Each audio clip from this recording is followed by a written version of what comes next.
is the situation from Cameroon, where the president Paul Biya has been out of the country since June the 7th. Again, it's been adjudged the longest time that he will stay out of office since he's been in power in 1982. What does that portend for governance? I mean, this is not about the first time, but the fact that it's being spoken about again, what do you make of that as well from your perspective?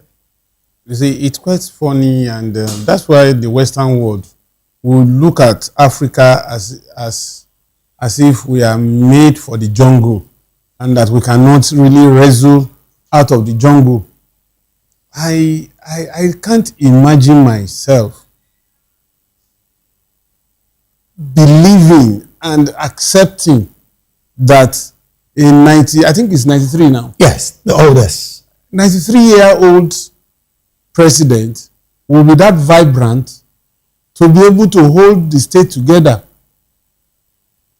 What has he in mind in terms of intellect that he couldn't deploy since 1982? 82 today is about 44 years ago. That he has not been able to do that he now wants to do.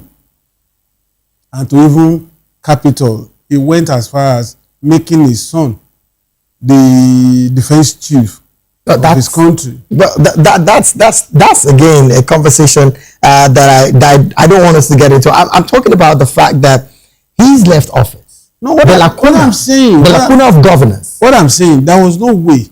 I recall there was a particular governor. I can't really remember his name now. In one part of the Middle Belt, sometime in 2006, 2008, 2009. This particular governor, he comes to the office at 12 o'clock and he goes back home at 3 o'clock. So the day he was elected as governor and sworn in was the day he appointed his son as his chief of staff. So practically the son was the one running the show. Now, what that tells me is if somebody's son is made the chief of defense staff of his country, then automatically power has shifted from that father to the son. Because remove security from the state, what is left? Practically, because if there is no security, there can't be progress, there can't be development, economy will not grow. And so it's like the man knew, maybe, I don't know what is haunting this man, that he still wants to remain in office as 93. Despite all the sufferings Mandela went through during apartheid, having spent 27 years in prison, it was enough for him to say, okay, before I die, I want to enjoy presidency. The man did one term and he decided to step down. Despite all entreaties, he stood his ground and he never went back to the government house. Today, he is celebrated more than those of the likes of Biya. Look at Thomas Nyerere of Tanzania. That man served, and when it was time to cook, he left office, and he was respected to the last moment. All right, then. Let me take this conversation to Nairobi. Well, Mr. Sintati, looking at this development, some are saying at this point there is supposed to be a new cabinet that would be, introduced to the people of Cameroon. But Mr. President is nowhere to be found. He's in Europe. And the thing that he's been in France since June the 7th with his wife, of course. What does that portend for governance? And then how much of the system being functional are we seeing in Cameroon? Well, I think, first of all, I have to say that in terms of governance, it doesn't really augur well, not just for Cameroon, but I think across Africa.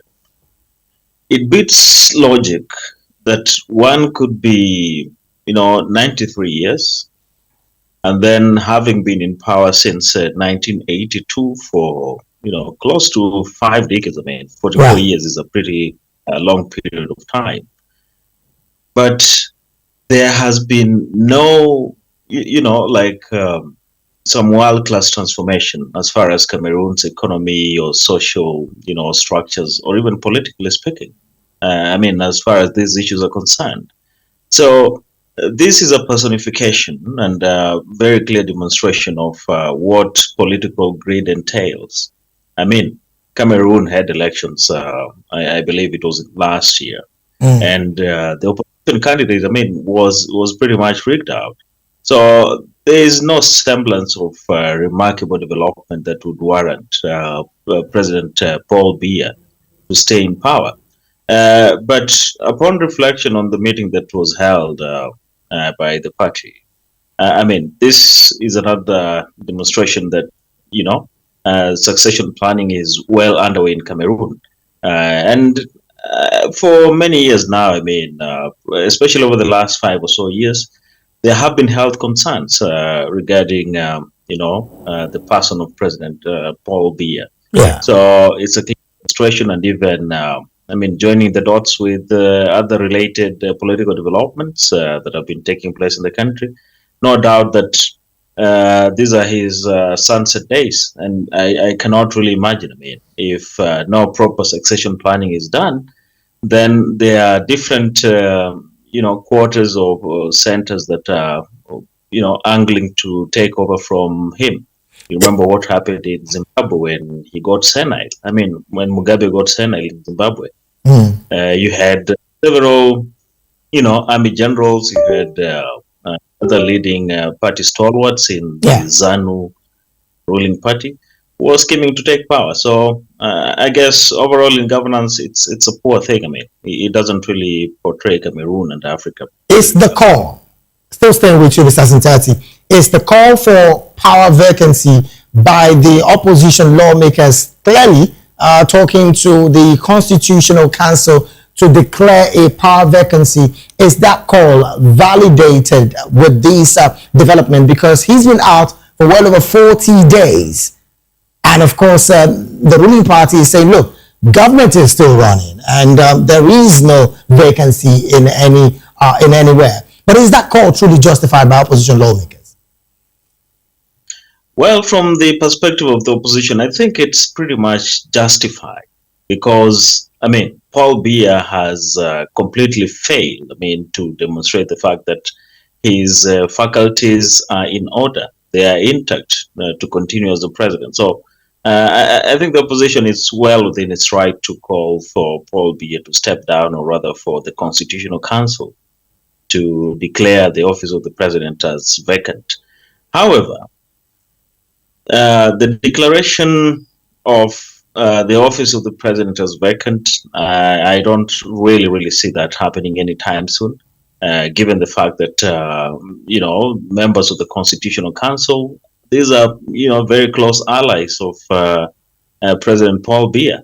And a good number of them, they are in that club of, the old men, who essentially are practicing gerontocracy in Cameroon. So the opposition is within its right and might, but how that is practical and going to happen, it's highly doubtful. Interesting. Now, looking at the fact that we're having so much in our hands, let me bring it back to the studio here. Now, Mr. Fanimo, interestingly, as it stands, there's also been that conversation surrounding his health. And again, this has really been a major conversation. Now, he's left since June the 7th, well over 40 something days. And the presidency, of course, the handlers of the presidency are saying he is fine. He just went for checkups, normal checkups.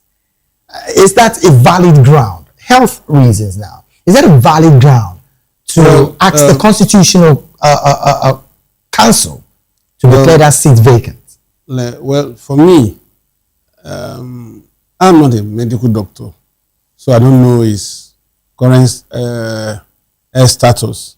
But I know that aging process would have caught up with somebody who is 94, 93, 94, and who has been in government for so long a period. Because except if it's a walkover for somebody being in government in Cameroon.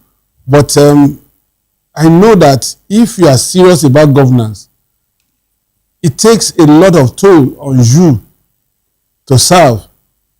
I know of countries where you hardly have like 3 hours sleep a day for a governor, not to talk of a president, because he has to attend meetings.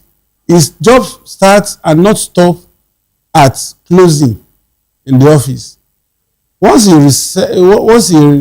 returns to his home, he's still going to have series of meetings. People coming to advise, people coming to ask questions. You know, a lot of meetings. I've had the privilege of interviewing some governors that you will be slated for 8 o'clock in the evening, and you don't get to see them until 2 a.m. And by the time you are through around 3:30, 4 a.m., there are other groups of people waiting to also have their own time. And yet this same man would wake up as early as 8 o'clock and latest by 9 o'clock is on his desk. So if you have to go through those rigors for 44 years and you are not tired, I don't know how to explain it better.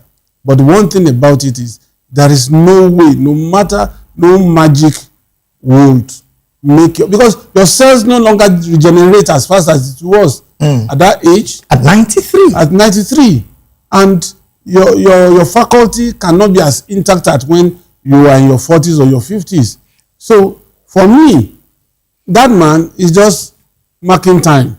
The conspiracy theory, Mr. Fanimo, before I go to Nairobi, the conspiracy theory is the fact that Mr. Paul Biya is no more fit to be the president, health-wise.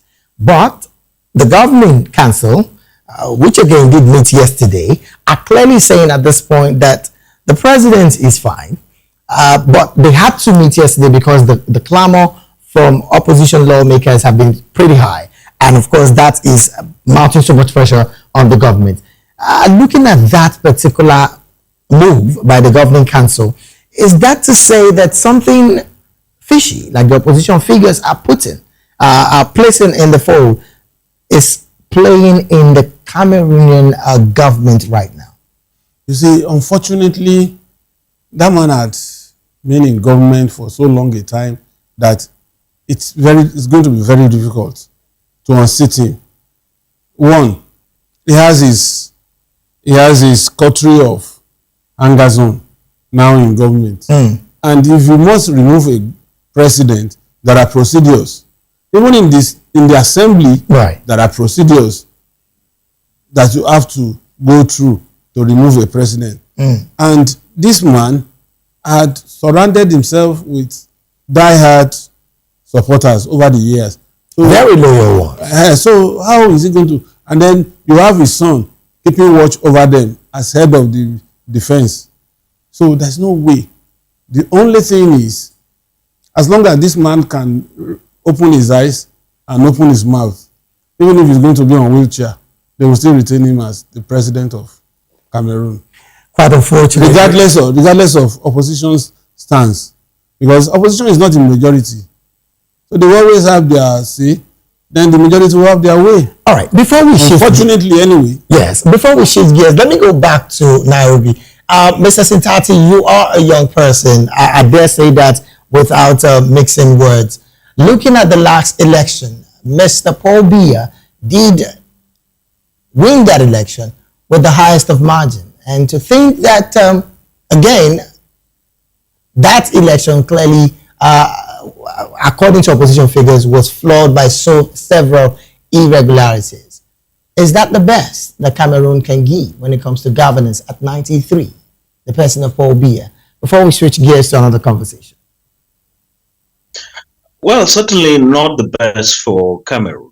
I think Cameroon is one of those many African countries that have very, very high potential. But I mean, when you look at the social, economic, and political status of Cameroon, I mean, it's a little bit, or rather, highly despicable. It's a country that is endowed with, so many resources. I mean, natural resources, and even the human resources. So I think putting all this together, that potential has not really been realized quite a lot under Paul Biya. But to take you back to last year, I think I'm not really persuaded that Paul Biya won those elections fair and square. If at all, then I guess the opposition had an upper hand. The turnout was pretty high, especially by the young people. But whatever happened is the fact that many opposition leaders, especially those ones who were leading, were placed under house arrest. The elections or the votes were doctored. They were rigged. I mean, the evidence is much in existence with us. So, but unfortunately, just like many other African countries, is whoever has the power, then he's able to call the shots. Unfortunately, I'm not really sure if Cameroon will be able to outlive the shadows of Paul Biya, even if he were to, leave the presidency at this time. All right. But I guess maybe in the near future, whatever happened in Gabon could maybe also happen in Cameroon. I mean, we've seen in Gabon when Omar Bongo died in Right. 2009, the son of cover. What happened again? After some time, the military overthrew him. So these are the kinds of governance concerns which continue to exist in Africa. All right, then let's switch gears a bit and go straight to the situation where the Ghanaians, two Ghanaian nationals, have petitioned the International Criminal Court to open preliminary investigation into the attacks against foreign nationals in South Africa. Well, they did allege that the violence could amount to crimes against humanity, and most importantly, they accuse the President Cyril Ramaphosa's government of failing to prevent or punish crimes, including murder. What do you make of this? I mean, the call for a thorough investigation, because again, they did say that quite a number of other African nationals were murdered, but were silenced as a result of how much such crimes are being committed in South Africa and are being also trampled upon, and they do not see the light of the day when it comes to prosecution. What's your take about this as well? Well, to start with, I think it is true that we have evidence of, foreigners of African origin who were killed in South Africa. That is true.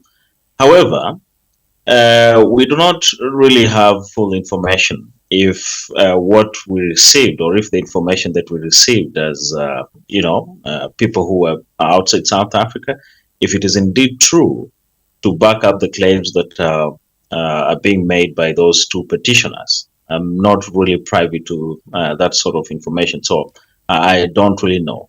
But if we go with the existing information that we have about, foreigners of African descent being pushed out of South Africa, then we cannot really be convinced that the metrics for having whatever is going on in South Africa as crimes against humanity to be by the, by the International Criminal Court.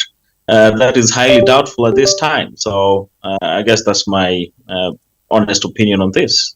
All right, then let me bring this conversation back to Nigeria. Mr. Fanimo, your take as well. I mean, the fact that they're also fingering the president for not practically acting the very best way that everybody thought he should have. And then some would say, how would the president act when he has the Fala accusation on his head and he's trying to even get off that? I mean, looking at the fact that he also did what he said was the best for that situation by providing top security for protesters who were carrying out their very strong civic rights in protest. Do you think as well that call for the ICC to investigate them thoroughly is also either a good call or a bad call? You see, footages of that protest suggested that it wasn't peaceful. Right, with over 900 arrested. It wasn't peaceful. We saw soldiers, policemen firing dummy shots at protesters. And we also saw protesters that were looting heavily and attacking foreigners. So that cannot be taken as a peaceful protest. Now, it was like Ramaphosa, perhaps because he is also neck deep into electioneering and he wants to return to office. Okay. So he was trying to maintain a studied balance between protecting foreigners and losing election, or passively intervening in that protest and present himself as a hero. Okay. So that he can maximize electoral gain from it. And so, with that situation, a lot of things that ought to have been done. As a matter of fact, state apparatus should have been deployed to dissuade those protesters or probably contain them during that protest to the extent that they will know that the long arm of the law will catch up with anybody that decides to unleash violence. But unfortunately, it wasn't like that during that protest. And so it was like a free rein for the protesters. They were marching on the streets, accusing people, stopping foreigners, asking them questions, show your valid papers. You cannot show. They go into your shops, they go into your businesses, destroy things, loot and all that, even when there are policemen around. So it was a show of shame, sort of. Okay.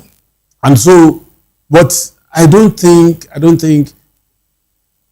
it's enough for ICC to intervene. Now, one of the reasons why these individuals are saying that this should have the ICC investigating big time, one of it is, according to Zenowatch, the monitoring system at the University of Witwatersrand in South Africa, they recorded 148 verified incidents of xenophobic discrimination and 14 deaths in 2025 alone. Now, these 14 individuals are non-South Africans.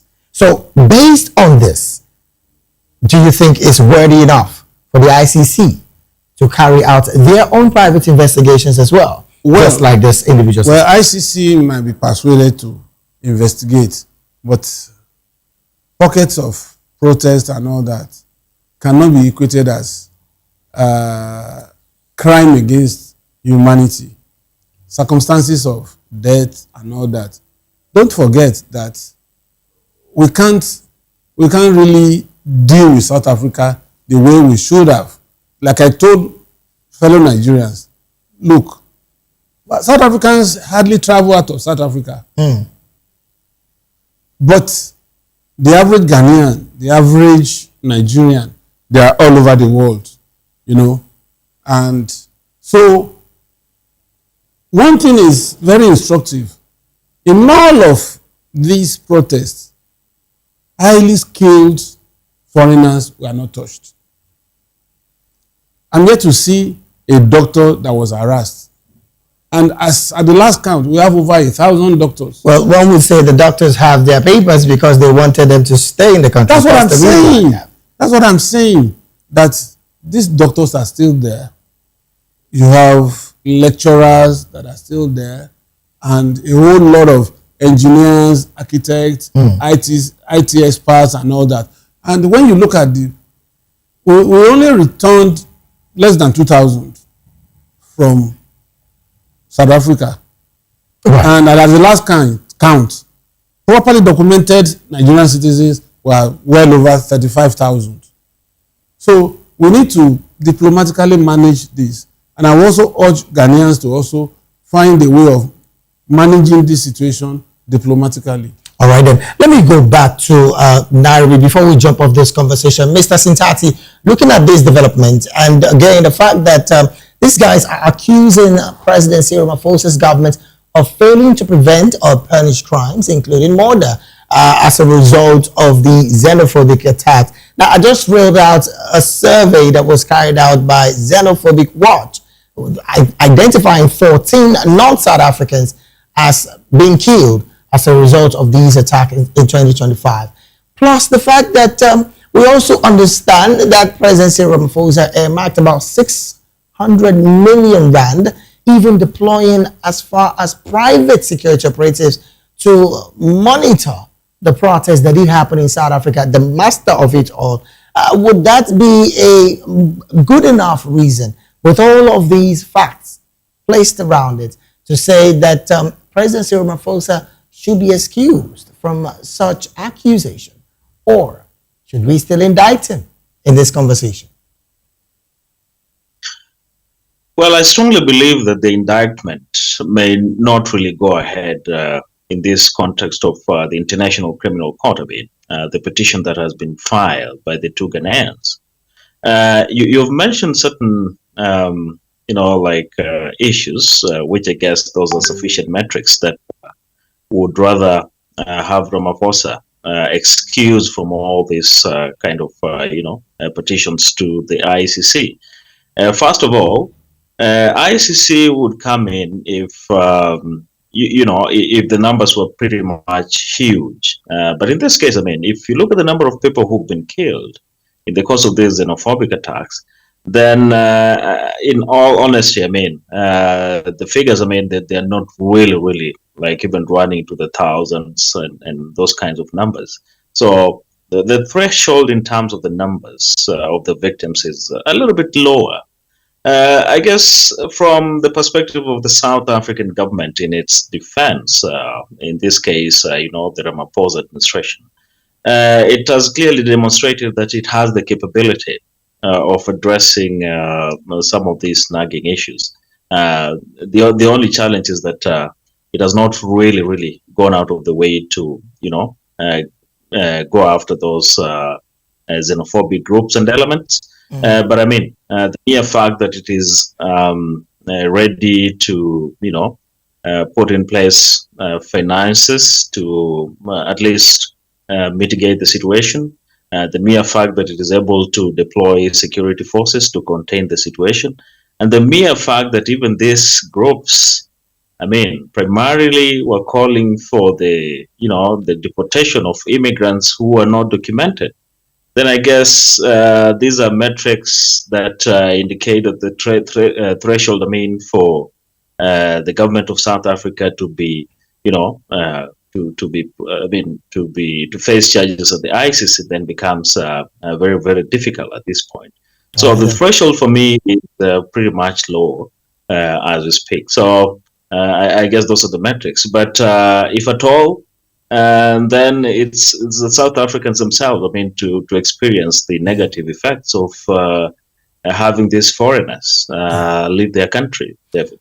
Well, the negative effects has been ruled out by a former prosecutor yesterday, who was saying that this attacks against non-nationals is clearly affecting the trade of the nation, plus even foreign direct investment. But then, before I let you go, maybe in one sentence, the situation surrounding the housing program, where the president is hitting back at critics, saying affordable housing program is supposed to benefit ordinary Kenyans. It's only people who lack basic understanding who would criticize it. Looking at the statements, owing to the fact that there is a major housing deficit, in Kenya, what is your position with that as well? In just maybe 1 minute, because of our time. Yeah, it's an issue which really needs a lot of time to explain it. It's quite intricate and complex. Yeah. But just to cut the long story short and to be very brief, I don't think the housing program or policy is being implemented in the most practical, most honest, and the most feasible manner. But I guess it's one of those policies that William Ruto wants to have as his political legacy as the president. And the mere fact that he is struggling to, get support for next year's re-election, then he has to put out those, he has to score those political points through some of these projects. But I really wish we had enough time to talk about this, but that's what I can say at this time. All right, and hopefully tomorrow, God willing, we should be having a bit of this, because I think, again, is gaining or not gaining support is making him want to do things. Thank you so very much, Mr. Sintati, for being here. We appreciate your time. Also, big thank you to Mr. Daily Fanimo, seasoned reporter right here in Nigeria. Thank you so very much for being here, sir. My pleasure.